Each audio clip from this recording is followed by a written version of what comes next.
Here we are for third varsity, and we're set.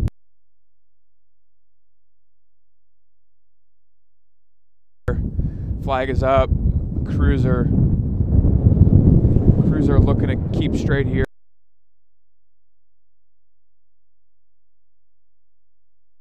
So the two men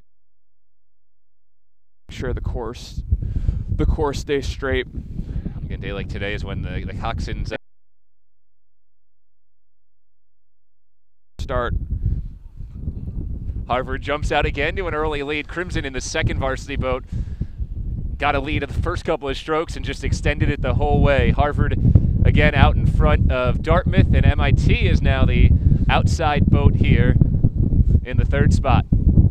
Yep, I've got the Crimson coming off high again at 42. Looks like they've taken 6-7 seats right away. MIT and Dartmouth trying to hold on, but it looks like the Crimson are doing the same exact thing they did last time, which is take a length at the start and let people play catch up. MIT trying to work its way meter racing.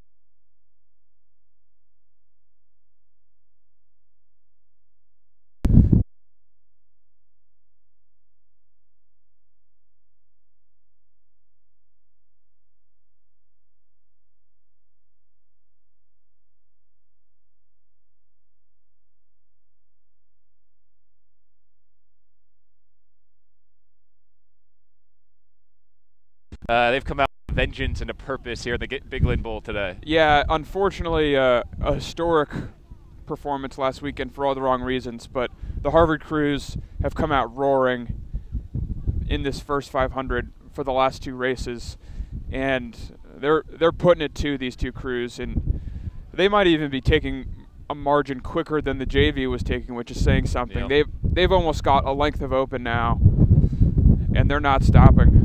And again, this is what happens when you integrate the freshmen into the top boats. The program becomes deeper, and you're seeing it here. The Harvard JV and 3V seem to be pretty strong relative to competition, and it's doesn't look like a fair fight right now. And depth is the key that you and I were talking about between races, just off the air. That you look at the rosters, and Harvard's roster just has more rowers than either MIT or Dartmouth has on the roster as well. So the simple math: when you have more rowers, you're likely to have more depth in your first three boats as well. Yeah, it's true, and more experienced rowers too.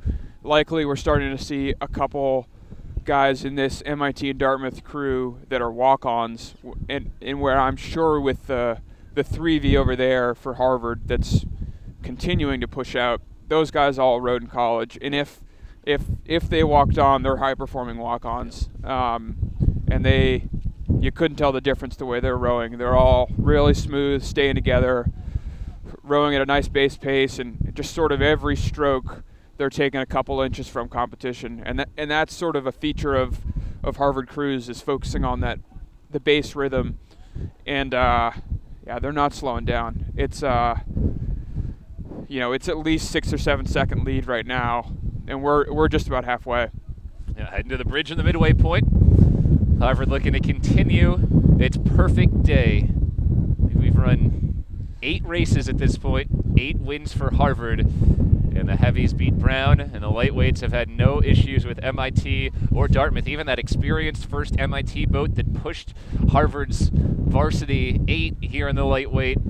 6 seniors on that MIT boat, but Harvard still found a way to hold on the final 500 in what was our most exciting race of the day by far. Yeah, it's free t-shirt day at the boathouse. Everyone's getting something. Harvard crew, yeah, really pushing out still, just not letting up. And again, we were talking about motivation. When you got a lead like this, there are very few scenarios in which you're going to lose this race. Yep. Sort of an apocalyptic event has to happen, whether it be a big over-the-head crab or something like that. And so, would you say though that the one advantage for Harvard, where a lot of teams might a lot of boats might be coasting at this point when they're up this far. With how competitive the seats are on these three Harvard lightweight boats so far this season, that this boat and these rowers individually have a lot to prove even in this final 500 as they try to post a good time and move their way up to maybe the second boat or eventually that first boat. Oh yeah, definitely. The Harvard program is incredibly competitive, and then the other thing with the integration of freshmen, you're going to see freshmen wanting to make a mark on this team too. So you've got upperclassmen that want to keep moving up the boats, and coaches are going to have more time to figure out optimal lineups.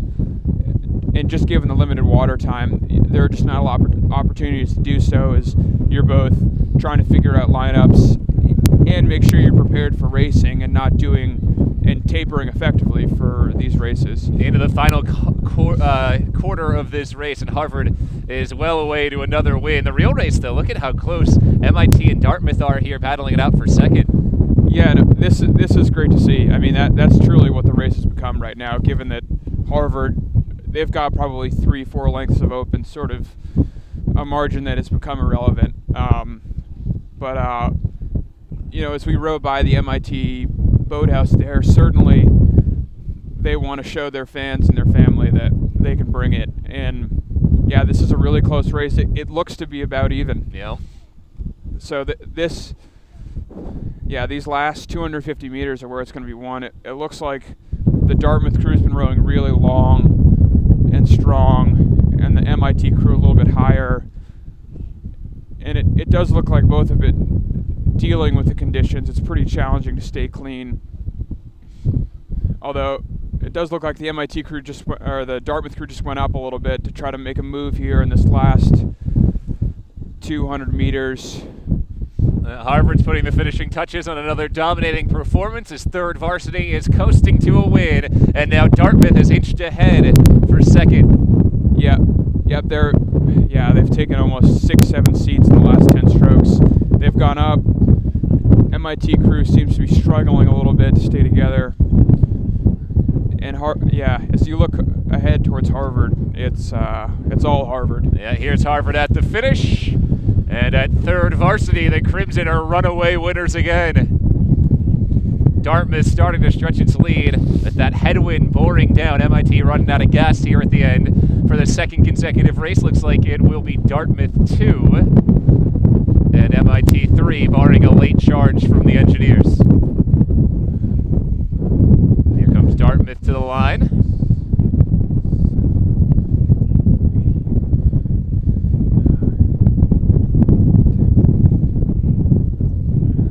Final few strokes. Yeah, that's a big margin. At least 25 seconds. And Big Green come in for second, MIT third, but you're right, close to a half a minute margin for Harvard's third varsity as the great day for the Crimson just keeps continuing. Yeah, I had like 15 strokes extra that Dartmouth had to go through there. So if you do the math, just strokes per minute. Well, that'll wrap it up for our day here from the Charles River. Just one race to go, the fourth varsity. And when you look back at what you've seen throughout the day, starting with the heavyweights and moving through to the lightweights, what are your final takeaways on what you saw from Harvard today? Just the long, dark winters paying off. All the work that they had to do indoors translated today. It was free T-shirt day at the boathouse. Everyone walks away a winner, so that's pretty awesome. Harvard's top heavies stay undefeated in now 38 straight races. They win the Stein Cup. Crimson win at every single level at the heavies. They've won at every single level at the lights. And the lightweight squad is also Big Lynn Bowl champs. Well, Dave Pereski, pleasure working with you today. You as well. Great to be out here. Yeah, a lot of fun. So Harvard has a great day out on the Charles. Crimson win the Stein Cup. They win the Big Lynn Bowl, and they win in all the 2, 3s, and freshman levels as well for the crew here on the Charles River. This is Bill Spalding signing off on the Ivy League Digital Network.